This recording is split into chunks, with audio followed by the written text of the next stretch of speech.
So many different events happening Absolutely. on the 4th. Happy 4th, by the way. And everyone is just wondering how the weather is going to impact what they have planned.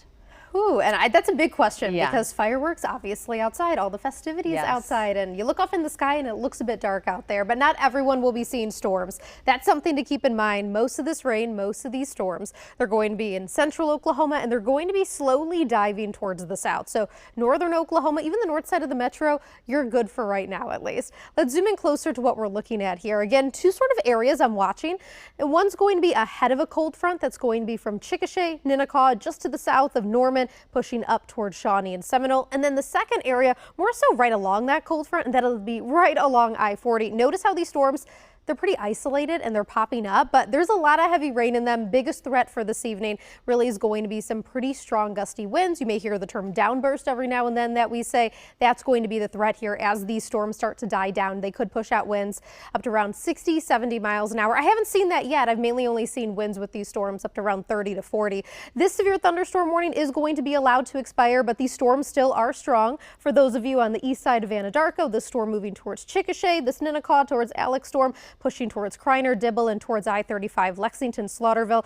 This is more Norman right here. These storms are just staying to your south, and these storms will slowly be moving towards the east and gradually towards the southeast. Even pausing this here where you can see that severe thunderstorm warning, it is expired, it is gone, but still a lot of heavy rain for our friends.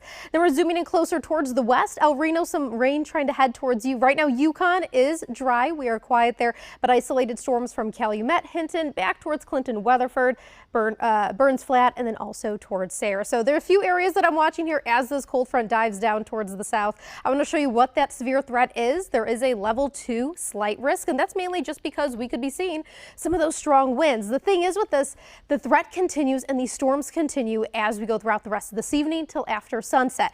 Good news with this is though, these storms will be continuing to push towards the south. So those of you that have the storms now, eventually, they should be moving out of your area. Let's walk through our predictor here. We get to about 6, 7 o'clock. These storms still staying close to I-40, but you'll notice by about 8, 9, they're even pushing a bit farther towards the south.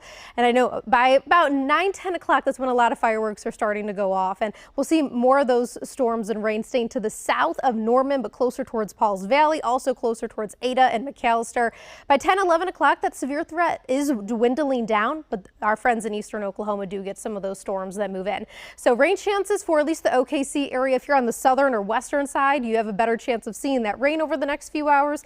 Still going to be pretty hot outside. The good thing is though, for tomorrow, because of this cool front, not going to be as hot. Our temperature is actually going to be in the upper 80s, whereas today we actually reached 100 in OKC before that cold front moved in. Now it's sitting at 94. You see those temperatures 80s and 90s. North of I-40 still extremely hot across southern Oklahoma. Most of us still feeling like we are in the triple digits. We go overnight for tonight. Those temperatures fall into the 60s, so not too bad. And then tomorrow for your Friday, if you have any plans, or maybe you're off for the 5th too, these temperatures, they don't look too bad. We're going to be in the upper 80s. Morning, we still will see some rain out there, but then we start to dry out once we get to the second part of the day. I think most of that morning rain is going to be staying across southern Oklahoma. Some areas of light rain for the late part of the morning. By the afternoon, most of us are drying out.